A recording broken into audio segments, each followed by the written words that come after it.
सात संगत जी, प्यार से कहना धन अलंकार जी। तो सभी का ये जो भाव रहा आज सत्संग में वो यही कि हम सब इस परमपिता परमात्मा का दर्शन कर सकते हैं, और जब ये दर्शन हो जाए तो ज़िंदगी भर हम कैसे इसी के एहसास में रंगे हुए होकर अपना जीवन जहाँ चला सकते हैं, और उसी बात को कि कैसे हम मानव बन के आए हैं और ये सारे जो गुण होने चाहिए एक मानव के अंदर वो हमारे जीवन में इस तरह बस जाएं कि हमें बस कोई किसी को ज़रूरत ना पड़े ये बोलने की कि इंसान बनो। तो किस तरह ये जो हमारी धरती है इतनी सुंदर है, पर्वत भी है, इसमें रेत भी है, पानी समुंदर के तरह, किसी नदी की तरह, या कितना सारा अलग तरीके से पानी भी जहाँ है, तो इतनी भिन्न भिन्न तरह से ये जो धरती में दिखने के लिए तो काफ़ी अलग चीज़ें हैं जिसकी हम सुंदरताएं निहार सकते हैं।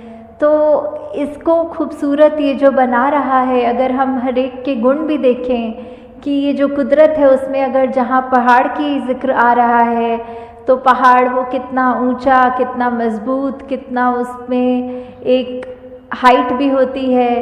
तो कैसे अगर पानी की ओर देखें तो कैसे नदी नीचे की तरफ आती है और अपने इस सागर रूप में मिलती है, कैसे जो रेत होते हैं ये हवा के साथ मिट्टी की जब बात आती है तो धरती में कितनी खूबसूरती है, हर एक चीज़ की अपने आप में कितने सारे गुण हैं।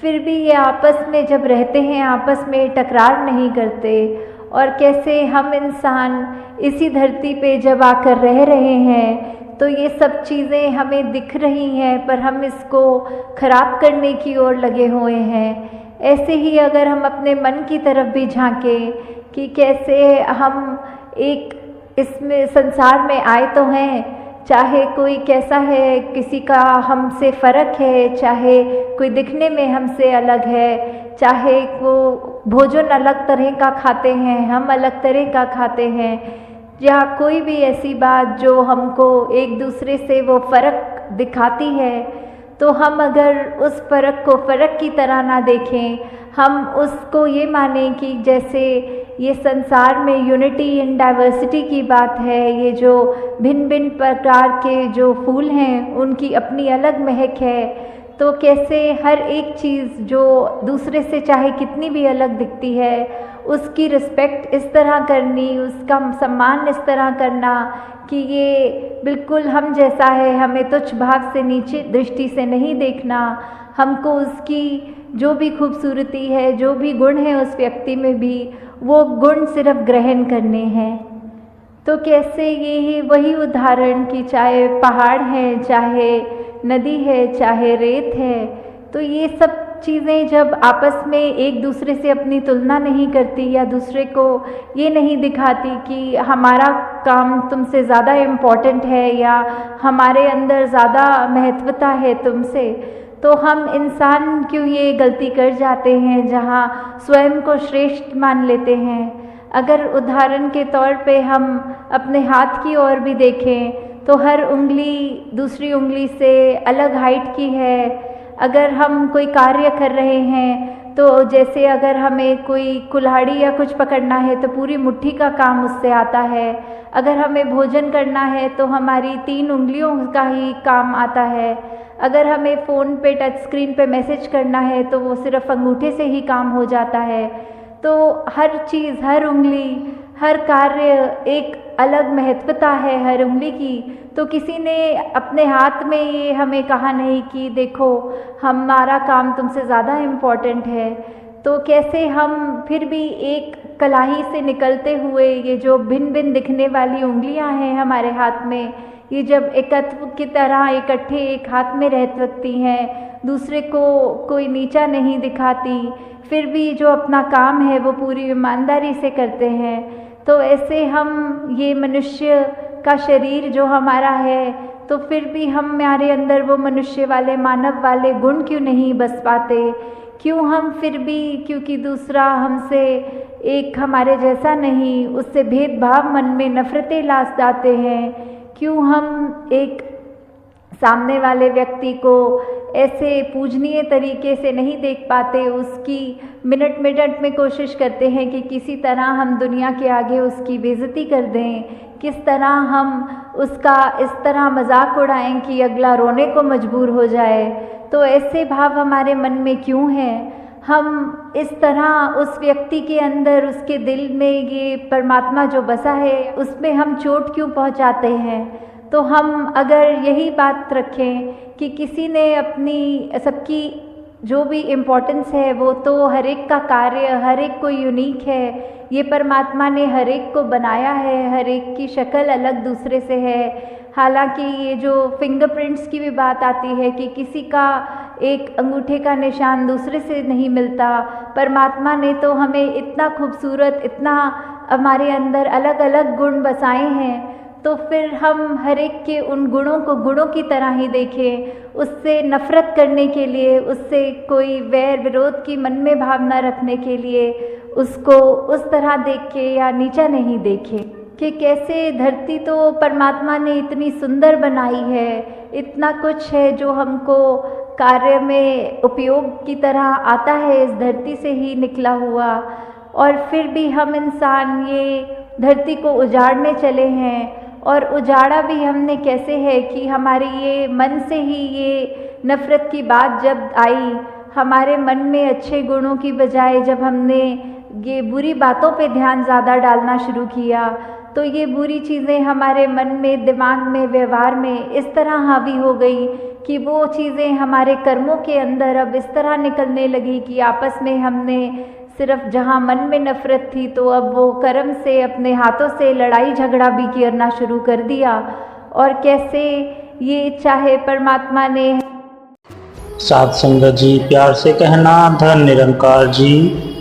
साध संगत जी, घृणा को घृणा से नहीं जीता जा सकता, घृणा को प्यार से जीता जा सकता है। साध संगत जी, एक का कदे नहीं हो सकता जी, एक रोंजे आवे ना, कहे अवतार बिना सतगुरु दे, इसनु कोई समझावे ना। साध संगत जी, ऐसा काम मत करो जिससे किसी को हानि पहुँचे, हर एक के साथ भलाई करने की कोशिश करो। आप इंसान हो, इसलिए इंसानों वाले काम किया करो।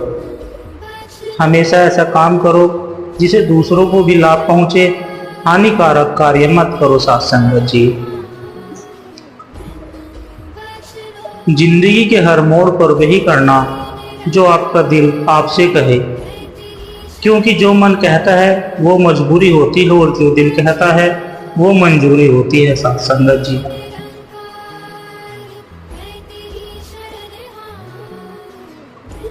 हर एक व्यक्ति ने जीवन में कभी न कभी ईश्वर को याद करके प्रार्थना की होगी, पर क्यों सबकी प्रार्थना ईश्वर तक पहुंचती नहीं है। साध संगत जी, उसका एक ही कारण है, मन की जड़ता।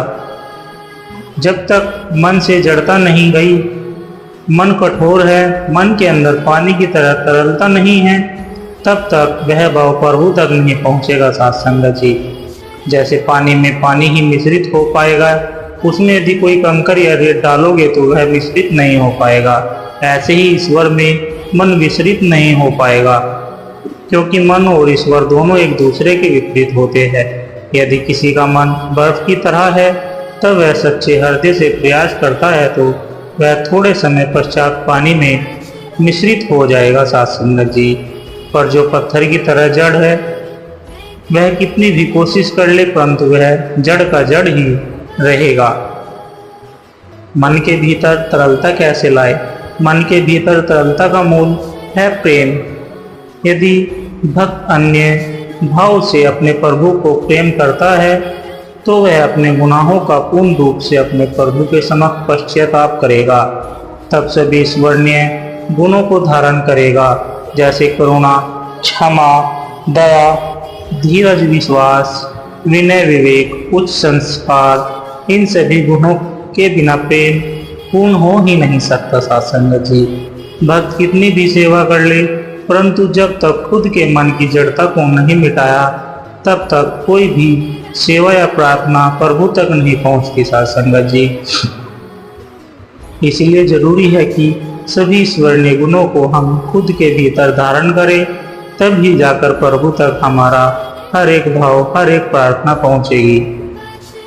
जन्मों जन्मों का यह प्यार तेरा, लोभ मोह माया के जीवन मेरा, एक सत्य का ही दरबार है तेरा, जीवन का अंधकार मिटाया मेरा, दो जहानों का सहारा ही है तेरा, तेरे सिवाय कुछ भी नहीं है मेरा। साथ संगत जी, एक मूर्तिकार ने बहुत सुंदर मूर्ति बनाई और उसमें नगर के चौराहे पर रख दिया और नीचे लिख दिया कि जिस किसी को जहाँ भी इसमें कमी नजर आए वह निशान लगा दे। जब उसने शाम को मूर्ति देखी तो सारी मूर्ति पर बहुत सारे निशान लग चुके थे। साथ संगत जी, वह देखकर बहुत ही दुखी हुआ। उसे कुछ समझ नहीं आ रहा था कि अब क्या करे। वह दुखी बैठा हुआ था। तभी उसका मित्र एक वहां से गुजरा। उसने उसे दुखी होने का कारण पूछा तो उसने उसे पूरी घटना बताई। साथ संगत जी, उसने कहा एक काम करो, कल दूसरी मूर्ति बनाना और उसमें लिखना कि जिस किसी को इस मूर्ति में जहाँ कहीं भी कोई कमी नजर आए उसे सही कर दे। उसने अगले दिन यही किया। शाम को जब उसने मूर्ति देखी तो उसने देखा कि मूर्ति पर किसी ने कुछ नहीं लिखा। वह संसार की रीति समझ गया। साथ संगत जी, कमी निकालना, निंदा करना, बुराई करना आसान, लेकिन उन कमियों को दूर करना अत्यंत कठिन होता है। साथ संगत जी, जब दुनिया यह कहती है कि हार मान लो तो आशा धीरे से कान में कहती है कि एक बार फिर प्रयास करो, और यह ठीक भी है। जिंदगी आइसक्रीम की तरह है, टेस्ट करो तो भी पिघलती है, वेस्ट करो तो भी पिघलती है। इसलिए जिंदगी को टेस्ट करना सीखो, वेस्ट तो हो ही रही है। मोबाइल स्क्रीन और आंखों के बीच निरंकार है, ये एहसास होता रहे। निरंकार सब देखता है, इससे कुछ भी नहीं छिपता। जब लोगों से सत्संग करने के लिए कहा जाता है तो कुछ लोग सवाल करते हैं कि सत्संग करने से क्या मिलेगा। साथ संगत जी, रुपया धन दौलत मिलेगा तो बताओ, फिर हम सत्संग करते हैं। कुछ लोग यह भी कहते हैं कि सत्संग बुढ़ापे में किया जाता है। सत्संग करने से चारों फल मिलते हैं, अर्थ, धर्म, काम और मोक्ष।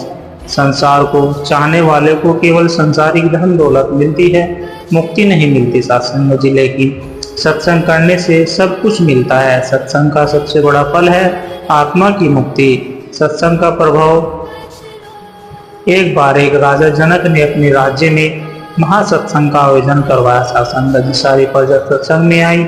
राजा जनक के गुरु अष्टवर्ग जी भी वहां मौजूद थे। तभी अचानक देखा तो एक काला सर्प आ गया। उसे देखकर सभी भयभीत हो गए। साथ संगत जी, तभी अष्टवर्ग ने अपनी दिव्य दृष्टि से देखा कि ये जो सर्प है राजा जनक के पूर्वज है, जो 6 पीढ़ी पहले मिथिला के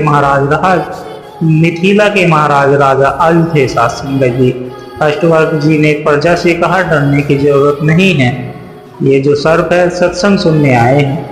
महासत्संग 1 महीने तक चलता रहा और वो सर्प जो महाराजा अज थे रोज सत्संग सुनने आते। तभी अचानक से सत्संग सुनते सुनते सर्प ने अपना फन पटकना शुरू कर दिया। साथ संगत जी, और फन से खून निकलने लगा।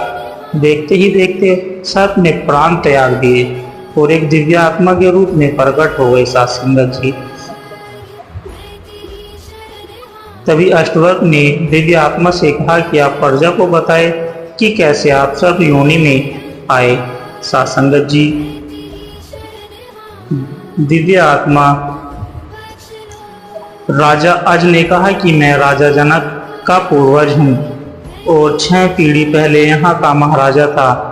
मेरी रुचि भोग विलासा में थी। भोग विलासा के चक्कर में मैं भगवान को भूल गया और मेरी मृत्यु हो गई। मुझे यमराज के पास ले जाया गया और मुझे अजगर की योनि में डालने का आदेश दिया गया। तब मैंने यमराज से गुहार लगाई कि अजगर की योनि से मुक्ति कैसे मिलेगी। साथ संगत जी, यमराज ने कहा जब तुम सत्संग सुनोगे तभी मुक्ति मिलेगी। मेरा जन्म अजगर की योनि में हुआ। एक बार मुझे कुछ लोगों ने देख लिया और मुझे मारने दौड़े तो मैं अपने बिल में घुसने लगा, लेकिन मेरी पूंछ बिल के बाहर ही रह गई। साथ संगत जी, लोगों ने पत्थर से मार मार कर लहूलुहान कर दिया। खून बहने लगा और घाव के ऊपर चींटियां आ गई। चींटियों के दर्द से मेरी मृत्यु हो गई और फिर से मैं सर्प योनि में आ गया सत्संग जी। मुझे 1000 साल सर्प योनि में रहना था, लेकिन इस सत्संग के प्रभाव से 250 साल में ही मेरी आत्मा को मुक्ति मिल गई। सत्संग जी, कुटिल वचन सब ते बुरा जारी करे सब, छार साधु वचन जल रूप है, बरसे अमृत धारा था सत्संग जी। दृष्टा पूर्ण वचनों से बुरा कुछ नहीं होता, यह सब को जलाकर राख कर देता है, किंतु सत्संग के वचन जल के समान अमृत की धार बरसाते हैं सत्संग जी। काल फिरे सिर ऊपरे जीव ही नाजरी ना, जाए कबीर जाए कहे कबीर गुरु शब्द गाही, जम से जीव बचाए सत्संग जी। अर्थात सिर के ऊपर मृत्यु नाच रही है, किंतु मनुष्य इसे देख नहीं पा रहा है।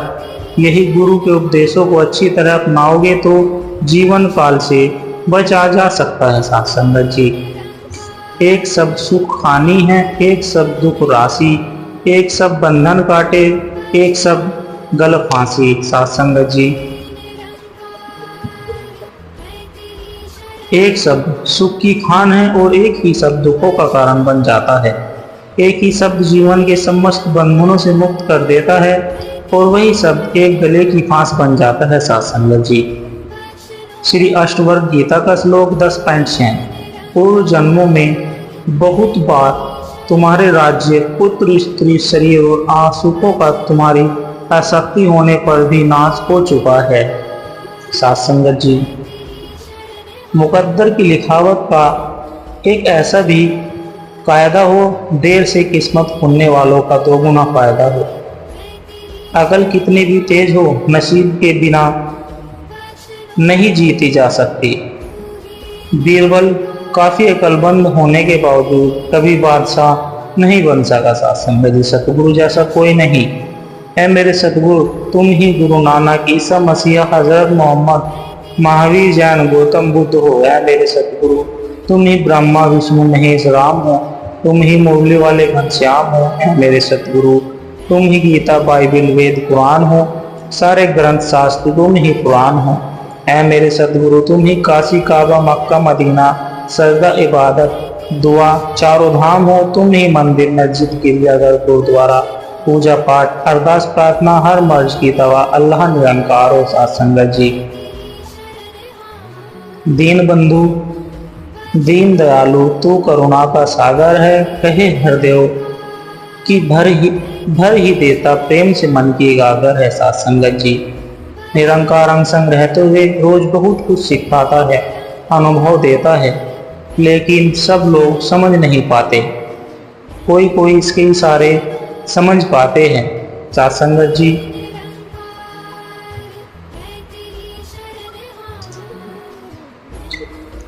जिस पर निरंकार की कृपा निरंतर बनी रहती है वही समझ पाते हैं। जैसे जल के अंदर मछली, वैसे हम निरंकार के अंदर रहते हैं। यह एहसास हमेशा बना रहे, दाएं बाएं ऊपर नीचे अंग संगी साथ रहता है सत्संग जी। मन में सोच विचार देकर हमसे बात करता है। हरि अनंत, हरि कथा अनंता, निरंकार के रूप और नाम अनंत है। निरंकार जो चाहे वो रूप ले ले सत्संग जी। सतगुरु के माध्यम से निरंकार खुद को प्रकट करता है, वरना जब तक निरंकार की मर्जी नहीं होती कोई निरंकार के अविनाशी रूप के दर्शन नहीं कर सकता सत्संग जी।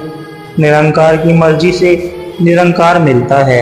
हर रूप में पूजा अर्चना निरंकार की हो रही है। तेरा रूप है यह संसार सत्संग जी। आया हूँ तेरे दरबार में, तू ही तू रखता हूँ मन में। बस ध्यान रहे तुझ में, बहुत सी कमियां हैं मुझ में। हल पल रहो सबसे प्यार में, जीवन में ना ही रहे तकरार में। सदा रहो सतगुरु के ध्यान में, निरंतर चलते रहो ज्ञान में सत्संग जी। विश्वास में कमी के कारण जीवन में निराशा आती है। जीवन में जो भी हो रहा है प्रभु की रजा से हो रहा है, यही विश्वास है सत्संग जी। गुरु सत्ता का सब हो। अगर आप गुरु सेवा में राम मान रहते हैं तो आप चिंताओं को जीत सकते हैं। सब चिंताओं का यह अचूक मारण है। उत्तम शिष्य को अपने गुरु पर किसी भी परिस्थिति में संदेह नहीं लाना चाहिए या उनकी अपेक्षा नहीं करनी चाहिए। सत्संग जी, आदरणीय गुरु के पवित्र चरणों में साष्टांग दंडवत प्रणाम करने में लज्जित होना, यह गुरु भक्ति योग के अभ्यास से बड़ा विरोध है। सत्संग जी, शांति का मार्ग दिखाने के लिए गुरु अनिवार्य है। वाहे गुरु या गुरु नानक के अनुयायियों का गुरु मंत्र है। गुरु ग्रंथ साहब पढ़ो तो आपको गुरु की महत्ता का परिचय होगा। गुरु की पूजा करके सदा उनका स्मरण करो, इससे आपको सुख प्राप्त होगा। श्रद्धा माने शास्त्रों में, गुरु के शब्दों में, ईश्वर में और अपने आप विश्वास में। सत्संग जी, किसी भी प्रकार के फलों की अपेक्षा से रहित होकर गुरु की सेवा करना यह सर्वोच्च साधना है। श्रवण माने गुरु के चरण कमलों में बैठकर वेद का श्रवण करना। गुरु से सेवा महान शुद्धि करने वाली है। सत्संग जी, आत्म साक्षात्कार के लिए गुरु की कृपा आवश्यक है। जितनी भक्ति भावना प्रभु के प्रति रखनी चाहिए, उतनी ही भक्ति के प्रति, उतनी ही गुरु के प्रति रखो। सत्संग जी, तभी सत्य की अनुभूति होगी। सदैव एक ही गुरु से लगे रहो। ईश्वर आदि गुरु है, जिनको स्थान एवं समय एवं देश काल की सीमा नहीं होती। एक शाश्वत युग तक वे समग्र मनुष्य जाति के गुरु है। सत्संग जी, हम संसार में सबसे अधिक किससे प्रेम करते हैं, यह किससे अधिक समय सम्मान देते हैं, यह किससे अपना परम हितैषी, अपना मित्र मानते हैं? जवाब बड़ा ही सरल है सत्संग जी की। जो हमसे प्रेम करता है, हमारा सम्मान करता है या हमारा हितैषी है। अन्यथा जो हमसे ईर्ष्या भाव रखता है या हमारा बुरा करता है, हम उसे कभी भी कोई संबंध रखना पसंद नहीं करते। परंतु क्या हम जानते हैं कि इस संसार में एक सत्ता ऐसी भी है जो घृणा, द्वेष, ईर्ष्या, अपमान, स्वार्थ, इन सभी दायरों से मुक्त होती है। वह घृणा के बदले भी प्रेम देती है और वह सत्ता अपनाकर जो सहकर भी सम्मान प्रदान करती है, क्योंकि वह सत्ता संपूर्ण मानवता के कल्याण हेतु ही धरती पर अवतरित होती है। सत्संग जी, जिसे कहा जाता है गुरु सत्ता।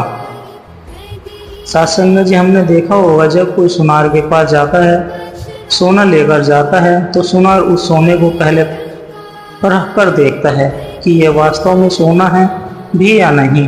कोई मूर्तिकार जब मूर्ति निर्माण के लिए पत्थर का चुनाव करता है तो पहले अच्छे से निरीक्षण कर परीक्षण करके देखता है कि क्या ये पत्थर एक सुंदर मूर्त के निर्माण योग्य है भी या नहीं। कहीं छोटी सी चुभन से यह टूटकर बिखर ना जाए। एक कुम्हार हर स्थान पर पड़ी हुई मिट्टी को बर्तन बनाने के लिए नहीं चुनता। इस कार्य हेतु वह साफ और स्वच्छ मिट्टी का ही प्रयोग करता है। सत्संग जी, परंतु वह गुरु सत्ता न तो सुनार की तरह सोने को परखती है, न ही मूर्तिकार की तरह पत्थर का निरीक्षण करती है और न ही कुम्हार की तरह स्वच्छ मिट्टी का चयन करती है। यह परम दयालु सद्गुरु तो पात्र उच्च नीच, गुण अवगुण, पाप पुण्य से सर्वथा परे प्रत्येक इंसान को अपनी पवित्र पावन शरण प्रदान करते हैं। उनके दरबार में सुरक्षित या प्रवीण लोगों को ही स्थान नहीं मिलता, पितु वे तो अपनी शरण में आए हुए प्रत्येक मनुष्य में प्रवीणता भरने का सामर्थ्य रखते हैं। सत्संग जी, गुरु ऐसे जोहरी हैं जो खोटे हीरे को भी लेकर उसे अनमोल रत्न बना देते हैं। ऐसे करुणा निधान गुरु की दयालुता के विषय में एक बार भगवान रमन महर्षि से उनके शिष्य ने पूछा कि गुरु तो दया के सागर होते हैं, करुणा के सागर हुआ करते हैं ना? सत्संग जी, रमन महर्षि ने कहा नहीं। शिष्य को लगा कोई त्रुटि हो गई है जो गुरुदेव ऐसा कह रहे थे। उसने फिर कहा, क्षमा करे गुरुदेव, परंतु मुझसे कोई गलती हुई हो तो जो आप ऐसा कह रहे हैं। सत्संग जी, रमन महर्षि ने कहा, हाँ, बहुत बड़ी गलती हुई तुम्हारे कहने में, क्योंकि गुरु मात्र करुणा का सागर नहीं, सागर की तो सीमा होती है, परंतु गुरु की दया और करुणा की कोई सीमा नहीं होती। वे अपने सरल और सहज स्वभाव का किसी भी परिस्थिति में त्याग नहीं करते। सागर मर्यादित है, लेकिन सतगुरु दया और करुणा में हम अमर्यादित है। सत्संग जी, हम सब ने यह कथा सुनी होगी कि एक संत तालाब में स्नान करते थे। एक एक उनकी नजर एक बिच्छू पर पड़ी। वह अपने प्राणों के लिए छटपटा रहा था। उन्होंने उस पर दया की और अपनी अंजलि में उठा लिया सत्संग जी। लेकिन इससे पहले कि वे उसे सूखे स्थान पर रख पाते, उस बिच्छू ने उनके हाथ पर जोर से डंक मारा। संत डर से कर्राह उठे और बिच्छू उनके हाथ से छूट गया। थोड़ी देर बाद संत ने पुनः उसी प्रक्रिया को दोहराया। इस बार भी बिच्छू ने उन्हें हाथ पर डंक मारा सत्संग जी। एक किसान दूर से खड़ा यह दृश्य देख रहा था कि जब तीसरी बार संत उस बिच्छू को उठाने के लिए बढ़े, वह किसान दौड़कर उनके पास आया और बोला, महात्मन, आप यह क्या कर रहे हैं? आप इसे बार बार बचा रहे हैं और आपको डंक मार रहा है। डूबने दीजिए, इसे मरने दीजिए सत्संगत जी। संत मुस्कुराते हुए बोले, इस बिच्छू का स्वभाव है डंक मारना और मेरा स्वभाव है दया करना। यदि यह साधारण सा जीव अपने स्वभाव नहीं बदल रहा है तो मैं अपने स्वभाव में परिवर्तन कैसे कर सकता हूँ सत्संगत जी। इसलिए यह कहना गलत नहीं होगा कि नफरतों की चीज बन गए थे हम तो इंसानियत का पाठ तुम्हें पढ़ाया सतगुरु। हम तो डूब रहे थे मौत के समंदर में, हाथ खींचकर मेरा तुम्हें बचाया सतगुरु। रात के ढेर पर सोए थे सपने बेशुमार, अज्ञानता की नींद से तुम्हें जगाया सतगुरु सत्संगत जी। हम तो पत्थर थे रास्ते की क्या हस्ती थी हमारी, तराश के इस पत्थर को तुम्हें सजाया सतगुरु। ऐसी ही होती है सतगुरु सत्ता का स्वभाव, उनका सहज धर्म, उनकी प्रकृति सत्संग जी। हमने यह कहते हुए गर्व महसूस होता है कि हमारे गुरुदेव भी ऐसी ही गुरु सत्ता है जिन्होंने सदैव धर्म का ही निर्भय किया है। संपूर्ण मानवता के कल्याण हेतु उनको उद्धार के लिए हमारे गुरुदेव सहज ही स्वयं को कटिबद्ध कर चुके हैं। ऐसी करुणा भावना भक्तवत्सल गुरु सत्ता को कोटि कोटि सत प्रणाम सत्संगत जी। जितने भी माया की शक्ति और पदार्थ है, इंसान भूलवंश इन्हें सुख का साधन मान बैठता है, लेकिन ये हमें सदैव सुख नहीं दे पाते। इसलिए महापुरुष माया के पीछे पागल होकर नहीं भागते, वे संतोष के साथ अपना जीवन बसर करते हैं। भक्तों महापुरुषों के जीवन में माया के पदार्थ का अभाव देखा गया है। अगर हम कबीर जी का जिक्र करते हैं या रविदास जी का दिलानी का जिक्र करते हैं तो ये दुनियावी चीजें, रहने को अच्छा मकान या पदार्थ, उनकी तो उनके पास कमी ही थी, लेकिन जो सुख जो आनंद उन्हें प्राप्त किया वह दुर्लभ है। उन्होंने पदार्थों को सुखों का स्रोत नहीं माना, उन्होंने हमेशा निरंकार इस पार ब्रह्म को ही सुखों का स्रोत माना है, आनंद का स्रोत माना है। इसी के साथ जुड़े और आनंद पूर्वक जीवन व्यतीत किया सत्संग जी। प्यार से कहना, धन निरंकार जी।